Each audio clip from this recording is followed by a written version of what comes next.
Hello again. Welcome back. In today's video, I am going to be teaching you how to level up your medic gameplay. There we go. First kill is off to a good one. Getting an infiltrator. But anyway, I am going to teach you how to level up your medic gameplay. I'm not going to expressly say which guns are good or bad. I think it's important to experiment, but I will give tips and advice on how to improve being a medic. Being a medic is one of the most fundamental roles in Battlefield, which often gets overlooked. There is plenty of equipment you can choose from with the medics, but the first one, I believe the most important, is the pouch or the crate. Now I do believe you should at least have one of them.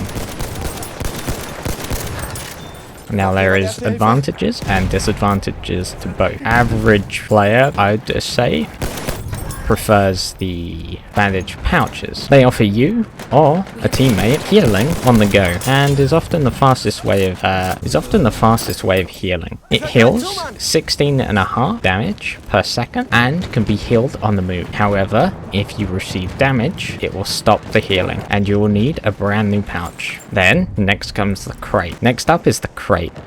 The crate has a radius around it, and if anyone goes in that vicinity, teammates, yourself, and enemies will all get healing. Now they can be destroyed, and if any suppression happens while healing, it will stop. Now these heal a lot slower, however you can heal a lot more people, including yourself, around them. Personally, I like the crate more. I think it helps more people at the same time, but the bandages have their own place. The health is displayed above people's heads around the circle. That's how you know if they need health. To give them health, simply press the gadget slot and they will receive health. If you want to heal yourself, just simply use the item. Next up, the highly important gadget, the syringe. You do not need to hold it for any certain amount of time. Even the littlest, quickest syringe jab will restore teammates to full health. Make sure to spot said downed teammates. This will let them know that you're coming to revive them. Now, often people do skip. That's not on you, that's on them. They're impatient, so take your time. Don't feel rushed to get the revives, because most of the time if you rush, you're going to get yourself killed. You can tell if they're skipping as it will pulse visibility.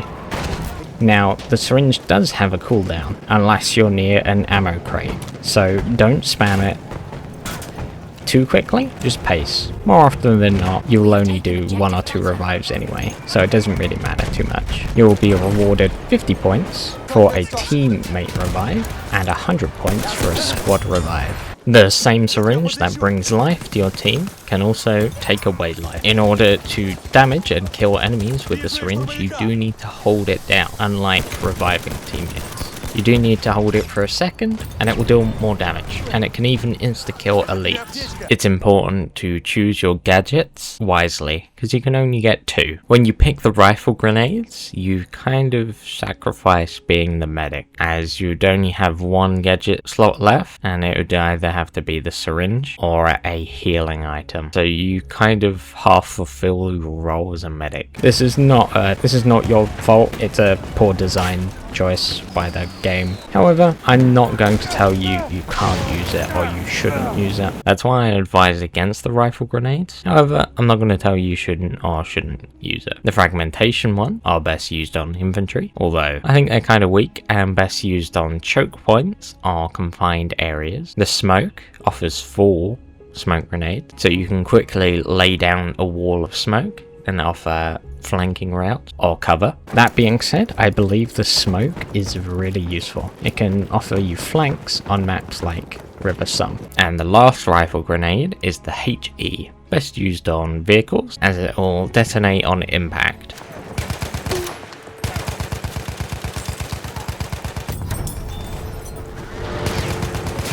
I also believe the grenade launchers are very weak, so there's no real incentive to use them. It's a very, it's the selfish option, pretty much. The medics also get 3 exclusive perks. All the rest are universal. The first exclusive perk is Concealed Rescue. So this is when you spot a teammate, it will drop smoke where they are. This can give you a bit of cover to safely get to them and revive them. But it does have a cooldown of 40 seconds, which you can see in the perk. There's also Stimulant Syringe. After revive an ally, you and your revived ally will get a 20% speed boost for 8 seconds. Doesn't stack with Hasty Retreat. And last but not least, Reciprocity. Healing an ally, whether it be by the crate or the pouches, heals you for 12.5 HP. So that's a little bit less than the crate or the bandage would do, but considering you're healing a teammate as well, you're also being healed. So I think it's worth having. Now I think it's important to have these perks, or at least have some of these perks, because I think perks often go overlooked and they can help out massively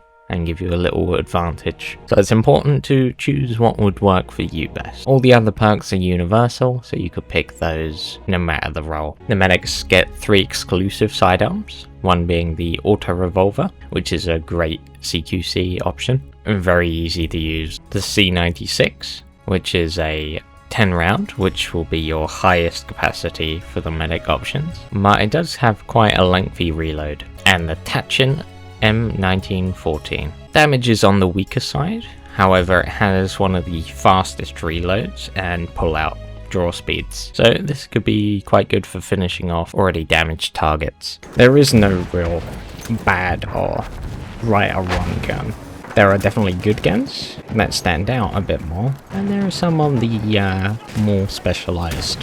Picking the right gun is as well important. As I said, I'm not going to tell you what guns are good or bad, or what gun you should use, but I'll point you in the right direction of some guns to match your playstyle. If you're facing enemies at range, maybe try the Mondragon Sniper, or the Howl Automatic. If you're finding enemies in CQC, maybe try the Fedorov Trench. For example, the 1907, if you're facing close to medium range, this is a great gun for taking on multiple enemies. Some more notable guns to mention, the General Lu, either Storm or Factory, but this gun is a bit special because it has 2 fire modes, making it very unique. The first option is the semi-auto.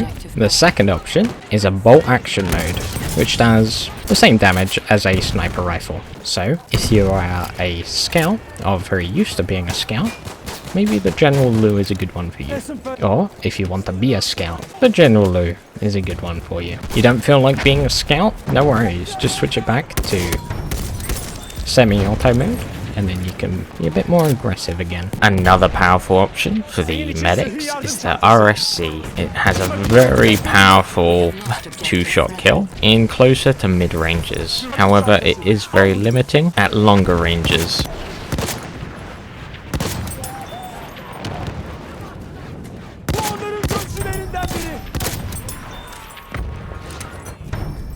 There we go. Hopefully this helps you improve your medic gameplay. If you liked the video, give me a like, give me a subscribe. Till next time, see ya.